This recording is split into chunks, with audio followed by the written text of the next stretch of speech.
Hello and welcome. Did you remember your bathing suit and your beach towel?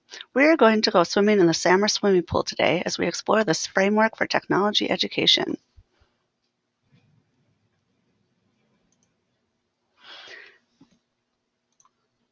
This is the traditional SAMR model. You will notice the latter's appearance.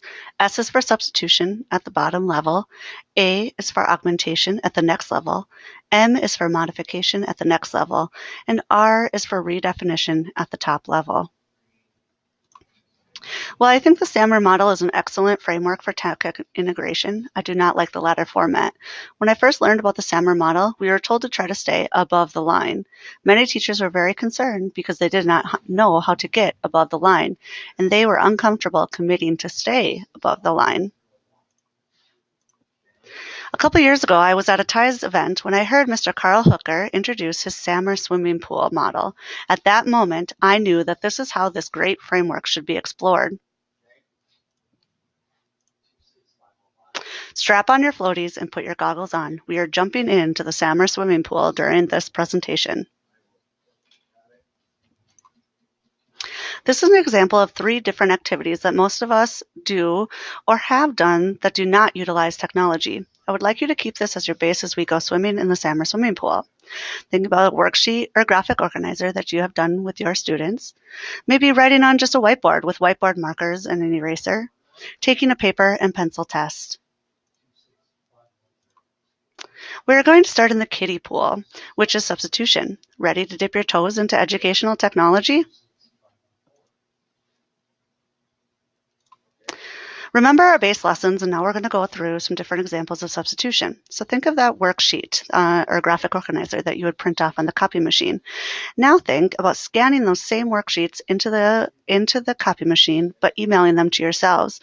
So now that your students can complete it on a device rather than on paper and pencil. Okay, think about your your whiteboard lesson. Now think about writing on your interactive board, such as your smartboard or your InnerWrite board. Okay, that's substitution.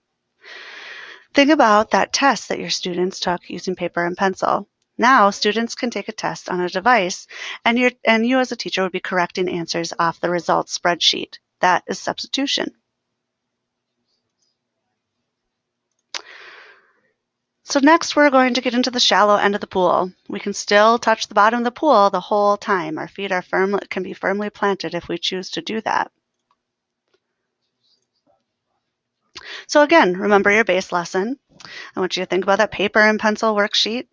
And now you can take a worksheet and you can add additional links to the worksheet to different websites and pictures and things for your students. So how we would do that was we would put that worksheet onto Google Drive, and then we would make those links and things off of that Google Doc. Okay, think about that whiteboard lesson.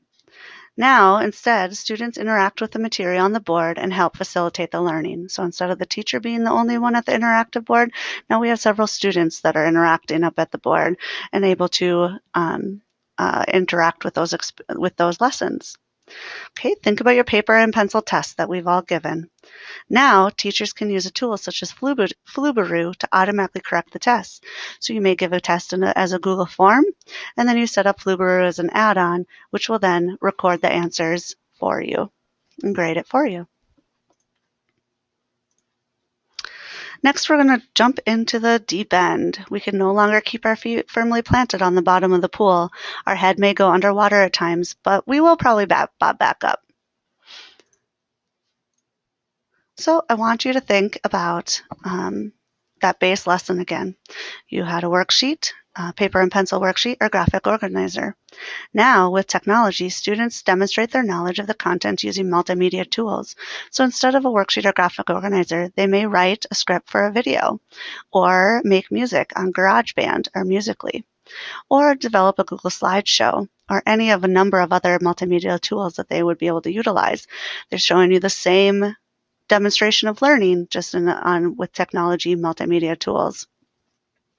Think about that lesson on the whiteboard with your whiteboard markers.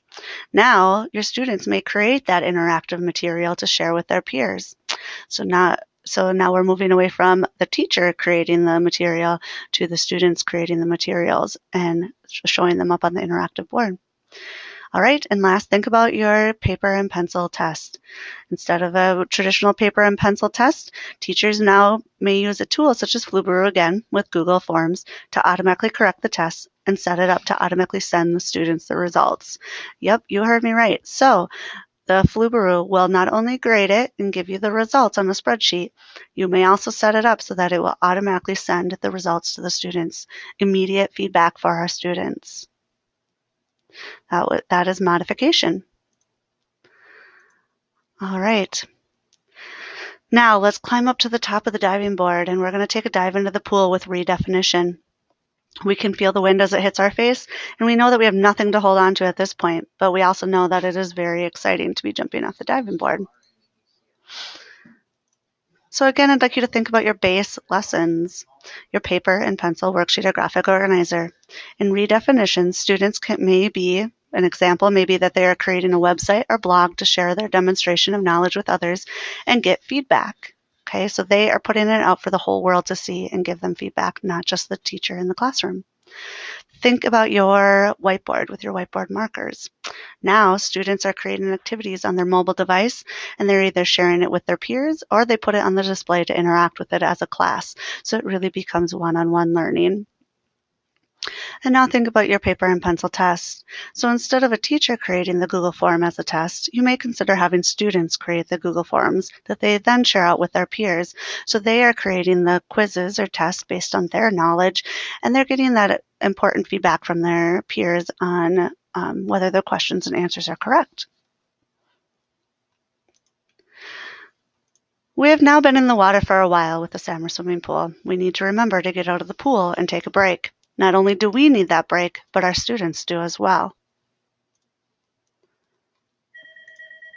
Please hear me when I say that our students should not be on their devices every minute of every day. Technology is about being able to differentiate for our students so that they can reach their full potential. Not all students will learn the best on a device, just as not all students learn the best with paper and pencil. Let's make sure to take pool breaks, listen to our students, and provide the appropriate tools to help every child succeed.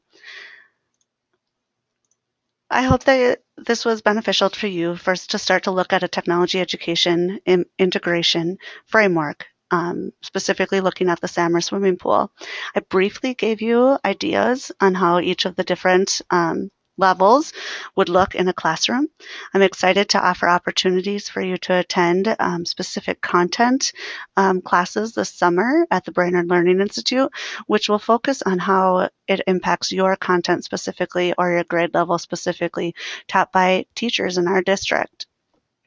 There will also be multiple chances to attend other workshops and staff development as well as the year progresses. If you have any other questions, you can always give me a call at 218-454-6990 or email me at sarah.porsche@isd181.org. This is your technology director, Sarah Porsche, getting out of the pool. Have a wonderful day.